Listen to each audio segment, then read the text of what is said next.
call your name, you just raise your hand or come forward for a second. That'd probably be, just come right here. First I want to acknowledge, who we have here? James Earl Hardy.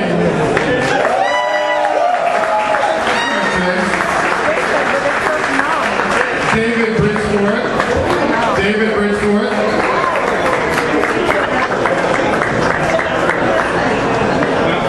You can come on stage. Come on up stage. Come on up stage, guys. Hey, come on up stage, guys. Okay. Sometimes you have to speak to them directly instead of the microphone. So, James Earl Hardy, David Bridgeforth, Marco Majors. Yeah! Marco Majors. Emmanuel Xavier. Clay Kane. Nathan Nell Williams. Mark Carice. Darren J. Fleming. Andre St. Clair Thompson. Ron Simmons. Where's Ron Simmons? Came all the way from DC, Ron Simmons. Rob Smith. And we had Robert Penn here earlier today, but he had to go, but he came out here as well. So let's give a round of applause for all these contributors who came out today from the telephone. For those of you who don't know, this is an amazing collection of writings. So we have 45 different writers in this book. People from all across the country, young and old, all different ages, different backgrounds, different experiences. And these stories are amazing. And what we want to do here, I know it's a bar, I know you're here to have a good time and drink. We want to take about 10 minutes of your time just to hear what some of these various writers have to say. So if you could cooperate and just take a moment to listen to what they have to say, a few of them. I just want to share some of their thoughts. Let me just tell you a little bit about these guys first of all. Ron Simmons is the director of Hudson Public House in Washington, D.C. He came all the way from here, all the way from Washington to be here tonight. So thank you, Ron, for coming. You can step on down next. You can step down when I call your name. You can step down. Darren J. Fleming. Darren J. Fleming wrote a wonderful essay called The Night Diana Died. And Darren was also in that movie called The Ski Trip. Mark Carice. Mark is one of the editors of the book and a contributor to the book. He wrote a poetic essay called My Night with the Sun. Mark Carice. He's a wonderful young Terminator too. Clay Kane. You guys know Clay Kane. He's an entertainment editor for BT.com. He's also a man about town. He's everywhere. He's a film reviewer. He's a writer. He's a film. He's into everything you can think of. He's a wonderful guy. And Clay wrote a piece called Religious Zombies in this book. And it's a great piece to check out as well. It's Clay Kane. Emmanuel Xavier. You guys know Emmanuel. This guy, I had no idea how many things this guy did until I read his bio. Any job you can think of, this guy has done it. He's been a writer, he's been a filmmaker, he's been a musician, he's been an artist, he's been a poet. He's done it all. And he's also in that movie, Ski Trip. And Emmanuel's going to be reading a little bit from us a little bit in a moment, just talking to us in a moment. But Emmanuel Xavier. DeMarco Majors. DeMarco is a wonderfully talented person, has so many skills. You know him from reality TV, from Shirts and Skins. You know him as a basketball star. You know him now as a contributor to For Color Boys. And DeMarco Majors, I'm really happy that he's a part of this selection. We did a piece called Coming Out in the Locker Room. And DeMarco was a part of that, and he contributed to that. It's a great piece about what it means to be an athlete and to be openly gay. So DeMarco Majors. David Bridgeforth, this guy, how old are you, David?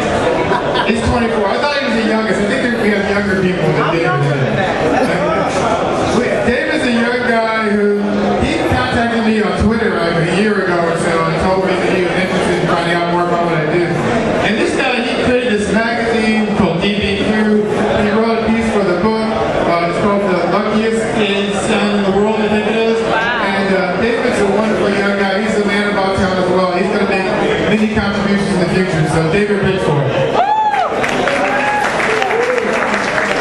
Everybody knows James Earl Hardy. James Earl Hardy is a best-selling author, novelist. He's responsible for the Beat Boy Blue series. He wrote a piece in this book called Pride. It's a poem. He's going to just talk to you. He's going to be the first person to speak, so I'm going to ask him to stay up here for a moment. But this is James Earl Hardy. Let's give him a round of applause. Nathan Hill Williams. Nathan Hill Williams. First of all, you're here because of Nathan Hill Williams. This is Scott. This is Splash. This is Ocean and Splash is about to start next. And Nathan was one of the contributors to the book. He's a filmmaker. He's an author. He's got 2 other books in there. 3 other books he's working on right now. He's an entertainment lawyer, and he's a dear friend of mine. So I'm really happy he's a part of this contribution as well. Nathan Hill Williams. Andre St. Clair Thompson.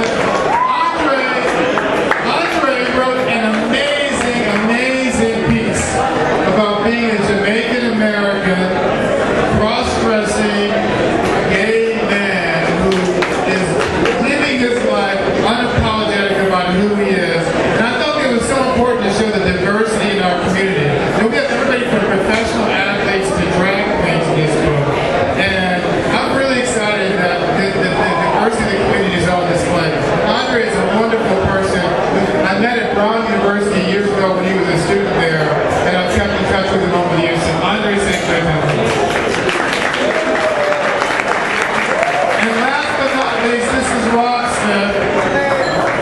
Rob is a wonderful contributor as well. Rob is a veteran, too. He's a veteran. He's serving in Iraq or Afghanistan? In Iraq. He served in Iraq. And I understand you were a reality TV star as well. Although he never disclosed that in his bio. One of the other editors who read his piece told me that. And I thought, oh, this is an interesting guy. Rob wrote a wonderful piece for the book, and he's a part of this contribution, part of this collection too. So Rob Smith. Alright. First of all, I just want to introduce James Earl Hardy. James is going to say a few words, so here's James Earl Hardy.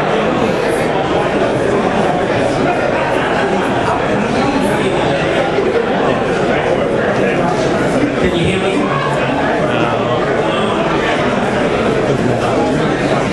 I guess what I'll do is actually read the poem and steal the collection.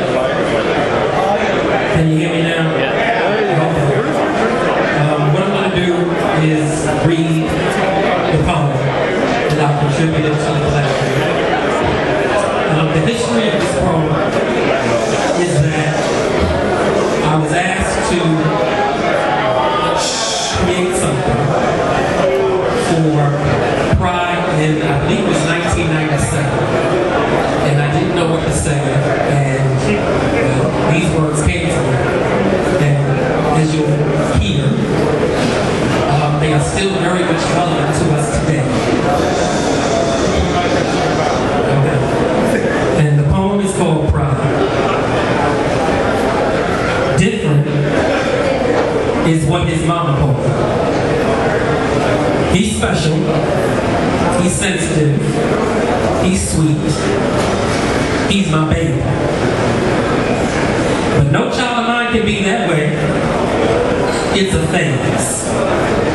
He'll grow out of it. But even she knew that wasn't true. Sorry, I'm going to need some light up here.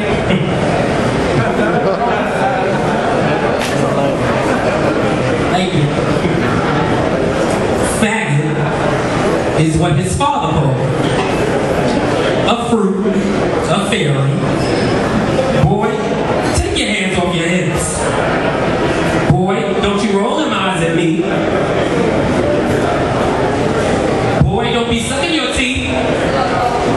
Boy, don't. Soon his father stopped saying don't. His father stopped saying boy. He just stopped. Sissy is what his older brother called him. Because he threw and ran like a girl, played with Barbie, jumped rope, but they must have been the right things to do. Because he became an A student, and his brother wound up in jail.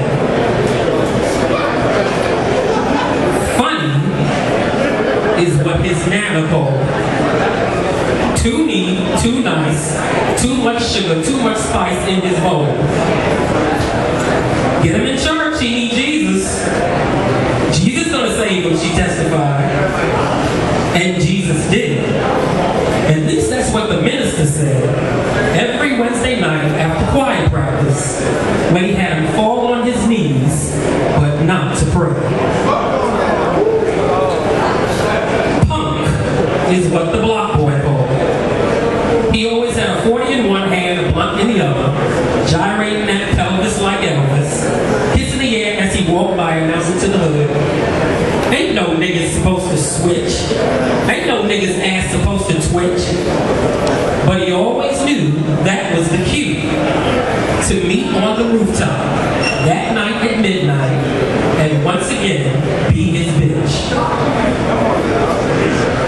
Queen is what his girlfriend called her. He taught her how to wear that wardrobe, beat that face, walk that runway, and give the children grace. And don't forget the hair. Wash and wear weaves, pass the hot comb, would you please? But she was jealous. You would be too. If your best friend looked better in your drag than you. Straight is what City Hall called. Marriage and a baby carriage, one child, a boy, no home in the burbs, just 3 small rooms in a tenement, a car that needs a new battery, too many bills to pay, and no money in the bank. But it was still the American dream, and he knew it would please everyone except himself.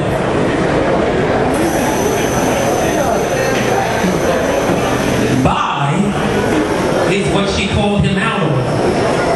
When she came home from work early that night and found them naked on the living room floor, the next door neighbor's teenage son on top of and inside of her husband, as their son lay asleep in the bedroom. What could he say? There was no fighting, no high drama. Her harshest words, "You're a freak." And she took off like Tina, but she had the car keys, and she didn't leave the baby behind, and he hasn't seen them since. Queer is what the white folks call it. Act up, come out of the closet, do ask and do tell. Silence doesn't have to equal death. Wear a pink triangle, wave a rainbow flag. But he soon sensed that this fight was to protect the divine right of white. And the European he called his lover just couldn't or wouldn't understand. Gay is what the world called it. It's a shortcut, shorthand, a convenience, a fantasy, a lie. He doesn't feel gay. Could someone explain how he's supposed to? But nobody can because nobody knows. And the anxiety, the angst, the anger grows. But today he knows something else. He knows someone new. It ain't about a name. That's all in the game. What somebody else thinks, what somebody else wants, what somebody else is. He always looked into the eyes of others to define who he is. But now he looks in a mirror, and the beauty of his own dark brown eyes, he loves and annoys. He's no longer a figment of his own imagination or someone else's nightmare. He's not on the outside looking in. He looked inside himself, and he found it. And pride is what he called it. Thank you.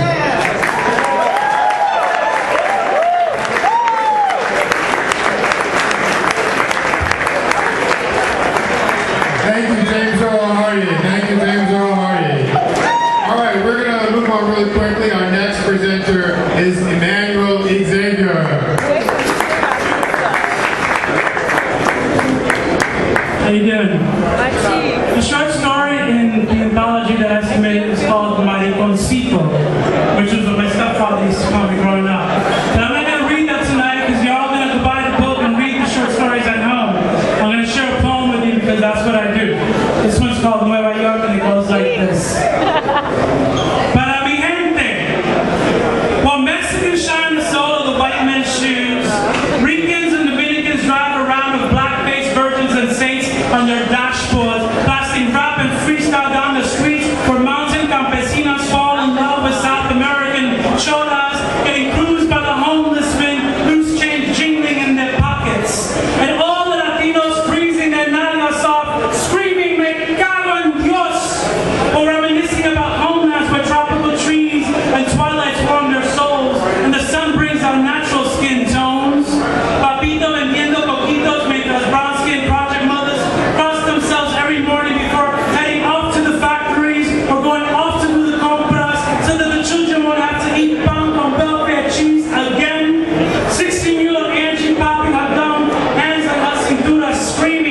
for just a second and say hi.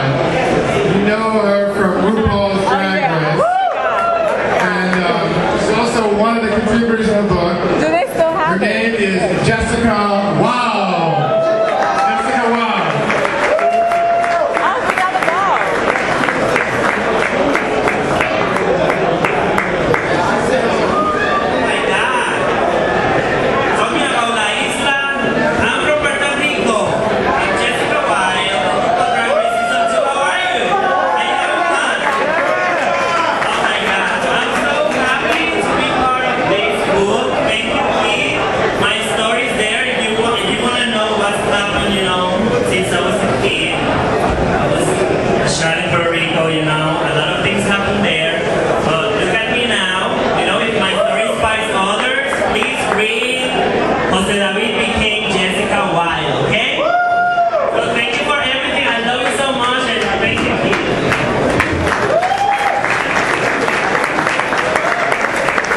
Jessica, you're going to be here for a few minutes to sign some books too? Yeah. Okay, Jessica's going to be here to sign some books along with everybody else in just a moment. Alright, this next presenter, you know him very well because he's the one who throws this party here. This is Nathan Hale Williams. I know it's very difficult to throw a book launch party in a club because y'all want to kick it. And then James Earl Hardy gonna read his whole poem. So, I love you. So I'm going to cut mine a little bit shorter. But anyway, my piece is called Preacher's Kid. And if you didn't know that I am a PK, what they call in the black community, a preacher's kid. And my dad's a Baptist preacher. And one day he jokingly told me he would shoot me if I was gay. He thought he was making a joke. I laughed. Whatever. So anyway, it created this dilemma with me because I'm a very spiritual person. I grew up in church, even though my mom and I didn't go to my dad's church because I think she kind of knew her son was gay. So even when she was the first lady, we didn't go to his church. But it's called Preacher's Kid. Although I was older and back in church, I still had not fully reconciled my sexuality and my spirituality. That would happen a few years later once I moved to New York to practice law and pursue my dream of becoming a producer. In the process, I fell in love and began a long-term relationship. About a year into the relationship, I realized it was time to come clean about my sexuality with my mother. So I did the bravest thing in the world. I mailed her a letter. 2 days after my 27th birthday, I got a call in my office. It was my mom. I got your letter, she said directly. I hope you don't think it's a surprise. I was just waiting for you to be comfortable enough with yourself to tell me the truth. Wow. Here I was thinking I was waiting to come out because my mother wouldn't be comfortable with it. And the truth was, it was my own discomfort preventing me from sharing my truth. Revelation number 1. My mom and I went on to joke about how other members of my family would react. It was a reassuring conversation that reminded me that my mother loved her gay son and always would. But the most important thing she said to me was, if God loves you more than I do, there is no way he could hate you or forsake you. We serve an awesome God who loves us and makes no mistakes. You have always been my gift from God, which is the meaning of my name. And I know he made you special in so many ways, and it was on purpose. Revelations number 2 to 100. It was the single most liberating moment I've experienced so far in my life. So much so, I went in and quit my job at the law firm, which I hated, but trust me, the feeling was mutual. I felt empowered. If God and my mother loved me as I am, sorry, turn it back. Who else mattered? I was free to live my best life and go for my dreams. And that's exactly what I did. All my life, I had been struggling with what seemed to be two competing aspects of my life. My relationship with God and my sexuality. Having my preacher father threaten to shoot me because of my sexuality taught me I could not have a relationship with God and be gay. The good news is my father was wrong. I am a living testimony that you can have a close relationship with God and be gay. Me and God are cool. It's other people who get his message twisted. Congratulations.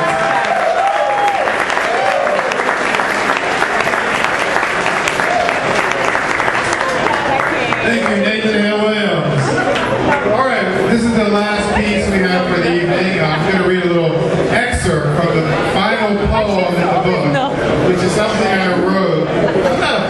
first of all. I wrote several pieces in the book, but I wrote this poem after I read all these essays. We've got hundreds of essays. And I was trying to figure out how do you summarize everything that's in the book. So I came up with this theme called How Do You Start a Revolution? And I wrote a poem called How Do You Start a Revolution? I want to just read a part of the poem. How do you start a revolution? Here it is. How do you start a revolution? Does it begin in the dark, furtive glances in the dusky city park? Or on the street with a tweet with the cast of characters to send and repeat? Does it start on the phone with a call to the bank for a loan? Or with a stone? If a politician on his third wife tried to cut your rights with a legislative knife, would you heed a plea to dump some tea into the sea? If a captious bishop with a golden cross allowed his church to take a financial loss so he could screw the boys in the pew, would you continue to offer your hard-earned ties to his silk-lined coffer or orchestrate a coup? No. If a closeted basketball star, and yeah, we know who you are, told a reporter that queers were bizarre, then smoked a cigar and drank at a bar and sped off in a red sports car, would you go to his house and tell his spouse, or is that a bit too far? I'm going to jump to the end just to give you a sample of how it ends. So yes, how do you start a revolution? With a civil war between the states of consciousness and conscience, seeking regime change and acts of sedition as ammunition against our program minds? Or a stomach twisted into a plot, into a knot, a conspirator's plot? With a shot heard round the world, flags unfurled in the morning mist, or with a kiss.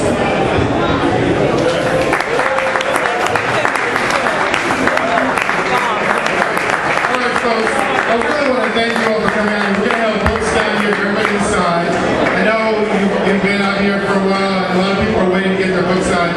We appreciate your patience. We appreciate your support. Thank you so much for being a part of this. Nathan's going to make one final presentation, and then we're going to be ready to go. And all the audience, you can come on down to the front too. I just want you guys to give Keith, come here. Keith has been doing this work for our community for the longest time. And it's hard work. It's sometimes unrewarding work. But you have consistently done great things for us. And I wish you nothing but the best in this book. You are brilliant. And don't forget to catch Keith on